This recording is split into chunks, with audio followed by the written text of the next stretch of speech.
Hello বন্ধুরা, দেখো শীত এখনও পড়ে পারিনি। এখনই কিন্তু আমি ছোট আলু নিয়ে চলে এসেছি, যেটাকে অনেকে গুঁড়ো আলু বলে।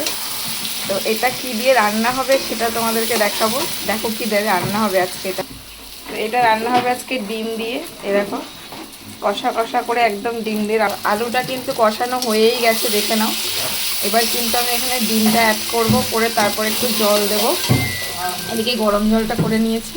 দেখো এবার এখানে আমি দিয়ে দেবো, দেখো ডিম কতগুলো, দেখো ডিম দিয়ে দিলাম। তো এইটা কিন্তু আজকে রান্না হচ্ছে দুপুরে। কে কে খাবে চলে এসো। দেখতে কিন্তু দারুণ হয়েছে, খেতে কেমন হবে আমি জানি না। দেখতে তো ভালো হয়েছে, যারা খাবে তারা রিভিউ দেবে কেমন হয়েছে।